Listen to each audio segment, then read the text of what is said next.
Of patients with endocrine disorders, specifically hyperthyroidism and Addison's disease and Cushing's disease.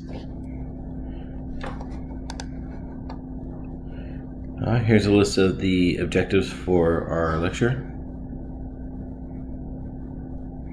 Okay, and these first sets of slides are just going to be kind of bringing these back up into your mind again and reminding you from way back in the day in second semester when you guys went over the endocrine system again. Just remember, the endocrine system plays a vital role in orchestrating cellular interactions, metabolism, growth, reproduction, aging, and response to adverse conditions. Thing remember is disorders of the endocrine system are common and are manifested at either hyper or hypofunction. Remember, since you're releasing hormones and each of the hormones have effects on different body systems, either if it's too much or too little, you're going to have those are going to be your reactions.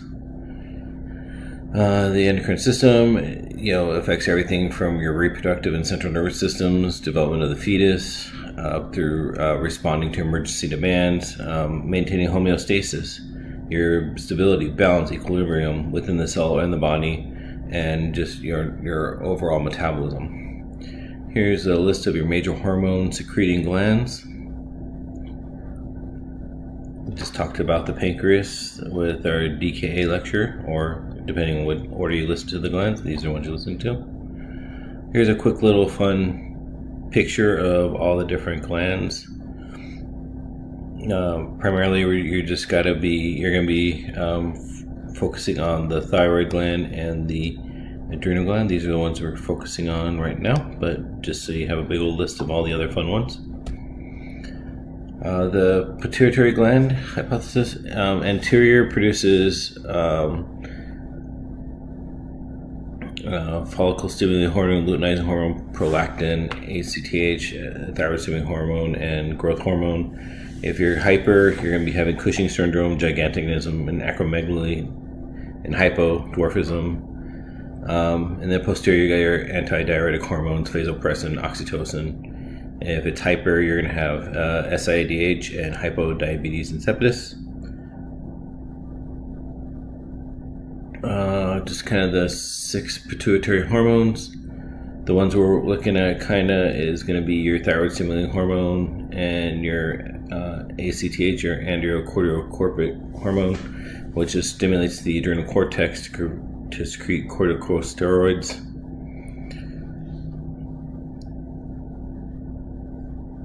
So just more listing of different hormones and what they regulate.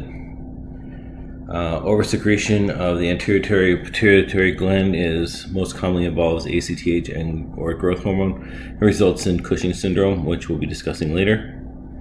Here's a quick little diagram kind of going over where the different hormones are released and what they affect in the body. So your thyroid gland is stimulated produces thyroid hormones T3, T4, and calcitonin. It requires iodine. Iodine is contained in the thyroid hormone. Thyroid stimulating hormone comes from the anterior pituitary and controls the release of thyroid hormone and controls cellular. And big thing to remember is it controls cellular metabolic activity. When you think about that's kind of what you're looking at, a lot of the hyper and hypos all fall into line with thinking about your metabolism. Okay. Here's just kind of a look on where you can find it. If depending on your iodine intake in different countries and low iodine, you can develop a goiter, which is your basically swelling of the thyroid gland, which is right you can feel in your throat, and it can actually be palpable. Don't try to feel anything in your thyroid. If you push it, you could release additional thyroid hormone, which can cause basically, like I said, if it increases your metabolism, that could be something that could increase your metabolism overall by pushing on it. 3 hormones produced and secreted by the thyroid gland is your T4, T3, and calcitonin. Once again, just kind of a description of where it's located. It lives around your throat, kind of wrapped around your trachea, right underneath your larynx. Iodine is necessary for the synthesis of both T3 and T4. But like I said, remember with your thyroid gland, both hormones affect your metabolic rate. your caloric requirements, your O2 consumption, your carbohydrate metabolism, growth and development, brain function, other nervous system activities. Okay, so and calcitonin, it helps inhibiting transfer of calcium from bone to the blood. Okay. Several tests to do to check your thyroid. Your thyroid function is going to be your TSH, your serum T3, T4, and radioactive iodine uptake. So, these are different tests you can use to check your thyroid production. Hypothyroidism, I know you guys discussed this before, results in insufficient circulating thyroid hormone, right? It's either hyper or hypo, so you're hypo. And if we've already talked about kind of what can cause, what are the effects of your thyroid gland is your metabolism. So if you're thinking about what will happen if you have a hypothyroidism, is you're going to have a lower metabolism, right? So you're going to have lethargy, slow mentation, weight gain, constipation, cold intolerance. So you definitely don't want to go out in the winter when you're having hypothyroidism states. Weight gain without increase of caloric intake, although skin becomes thickened because of the accumulation of subcutaneous tissues, hair thins out, falls out, face becomes expressionless and mask-like. Extreme cases is the myxedema coma, where it's a condition where the decompensated state of severe hypothyroidism. This is where your body can no longer function, with such low thyroid and your metabolism so low, you basically go hypothermic and unconscious. So things to think about: it can happen. Can experience myxedema coma if patients forget to take their thyroid replacement hormone medications. It occurs most often in older women because of the winter months and appears to be precipitated by the cold. May initially slow down signs of depression, diminish cognitive status, lethargy, and somnolence. Increasing lethargy may progress into stupor. So, like I say, if you have your thyroid's not producing properly, or if you've had to have a thyroidectomy and you forget to take your thyroid medications, you can definitely go into hypothyroidism, into the myxedema coma. So, like I said, everything with your metabolism, so your respiratory drive is depressed, resulting in hypoventilation, which progresses into carbon dioxide retention, narcosis, and coma. So you're basically moving into respiratory acidosis from that state. Can also exhibit hyponatremia, hypoglycemia, hypoventilation, hypotension, bradycardia, and hypothermia. See, notice all the hypos, so everything's low. All right, and then going into hyperthyroidism is a common endocrine disorder. It's a form of thyrotoxicosis. It's excess of the thyroid hormone in the body results in excess synthesis and secretion of the endogenous or exogenous thyroid hormones by the thyroid gland. Hyperthyroid is one of the diseases is Graves' disease. It's most commonly caused by thyroid toxosis, which is excessive output of the thyroid gland, known as a thyroid storm. It's an autoimmune disorder. It affects women 8 times more than men. Clinical manifestations, like I said, if hypo gives you decreased mentation, bradycardia, slow respiratory rate. Hyperthyroidism, you're going to have nervousness, rapid pulse. If in hypo you're intolerant of the cold, in hyper you're going to be intolerant of the heat. Definitely don't want to be wrapping people with hyperthyroidism in blankets. Warm, they're going to be warm, soft, and moist. Exophthalmos is another thing to expect. That's where your eyes are kind of swollen out. Increased appetite, right? Your metabolism's up. You're going to have increased appetite. Weight loss because you're burning calories and increased metabolism. Cardiac dysrhythmias are also a risk. So, once in, Graves' disease is an autoimmune disorder that results from excessive output of thyroid hormones caused by abnormal stimulation of the thyroid gland by circulating immunoglobulins. The immune system attacks the thyroid and causes it to make more thyroid hormone than the body needs, and it affects more women than men. It can appear after emotional shock, stress, or an infection, but the exact significance of these relationships are not understood. Symptoms of Graves' disease include the bulging eyes, thickening and reddening of skin, irritability, nervousness, like I said, if you have increased metabolism, heat sensitivity, trouble sleeping, shaky hands, rapid heartbeat, weight loss without dying. A goiter is a large thyroid that can cause the neck to look swollen. Don't push on the goiter because that can release even more thyroid hormone. Medical management, hyperthyroidism could be it's radioactive, it's 131I or I-131, both are the same thing. Therapy, medication lists. Here's a list of some medications they can take. Beta blockers, dexamethasone, sodium or potassium iodine solutions. Or if it's unmanageable by medications or radiation therapy, surgery, or you can do a subtotal thyroidectomy. With radioactive therapy, your goal is to eliminate the hyperthyroid state and administration of sufficient radiation in a single dose. Remember, way back in the day with your cancer lectures, patients that receive radioactive therapy need to be sure that their saliva, urine do contain radiation in there, so you need to make sure they stay isolated.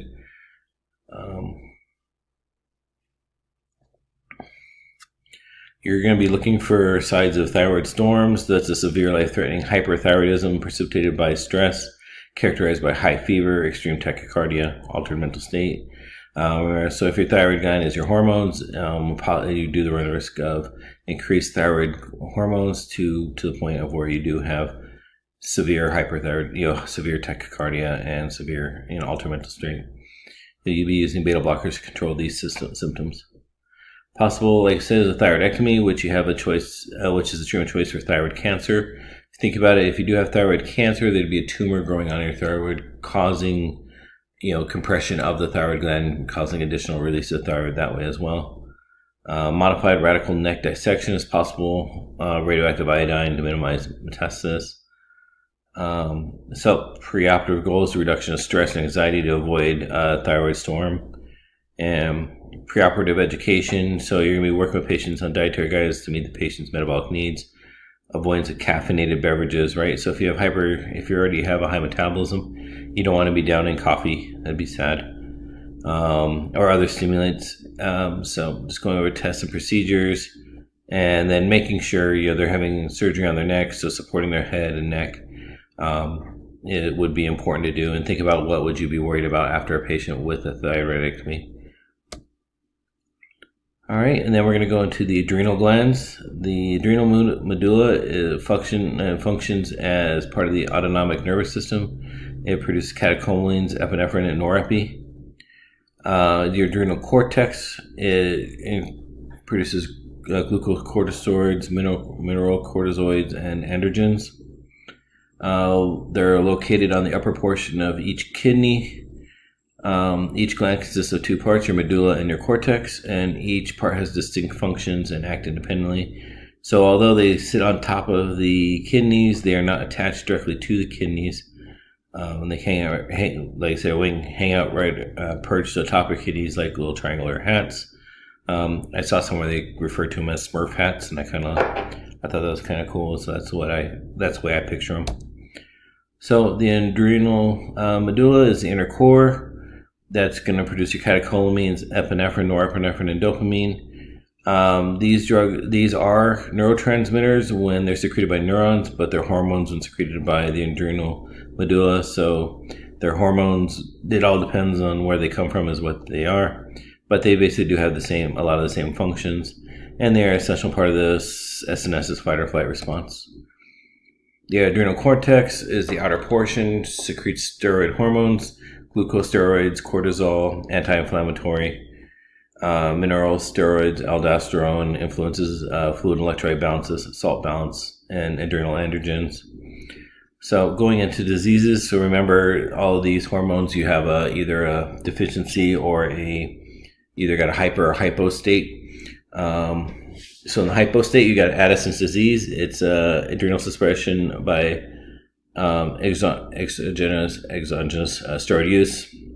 You have muscle weakness, anorexia, GI symptoms, fatigue, dark pigmentation of the skin and mucosa, hypotension, low blood glucose, low serum sodium, high potassium, which can lead into Addison's crisis. And then you're going to be checking your hormone levels and ACTH levels by doing ACTH stimulation test.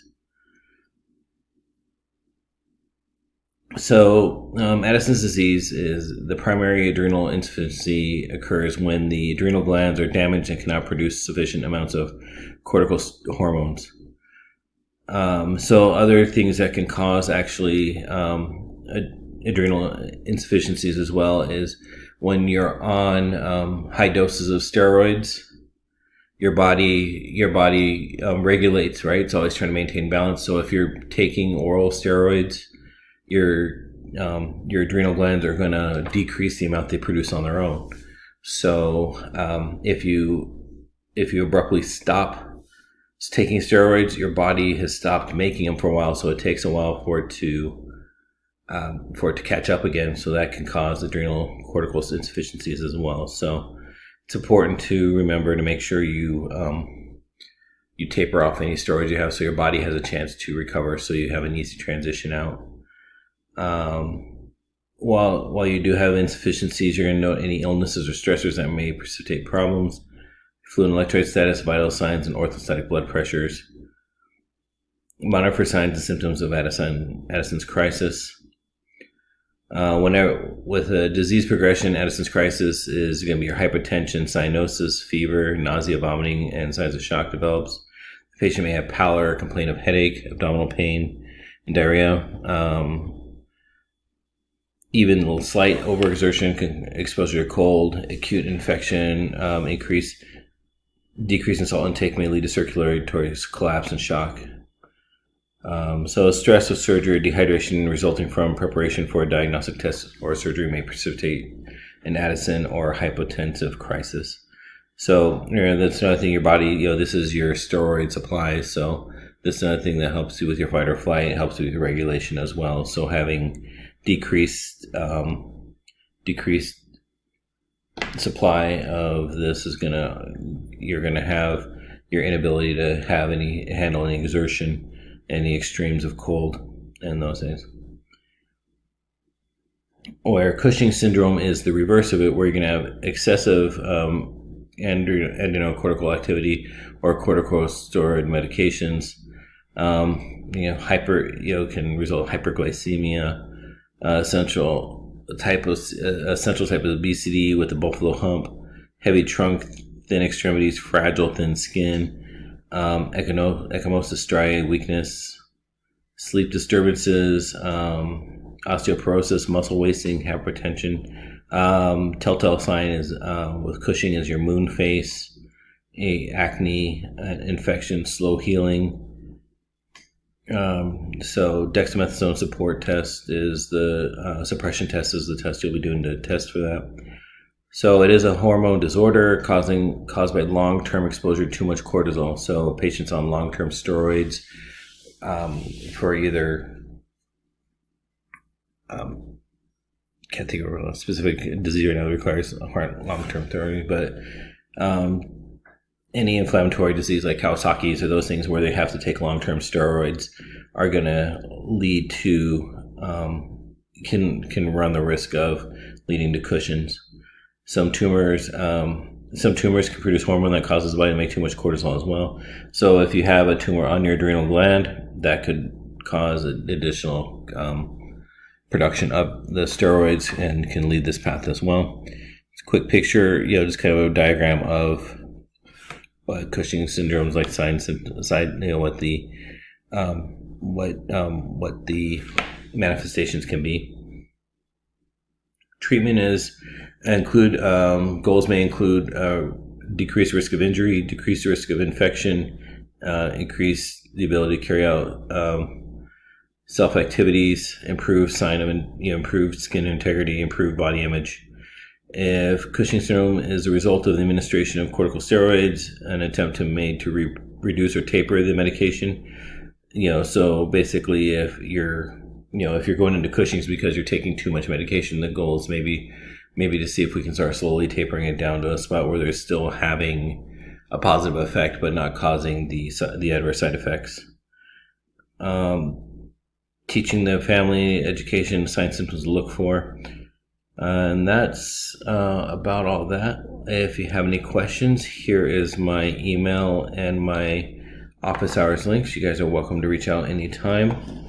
Look forward to seeing you guys in lecture. Thanks.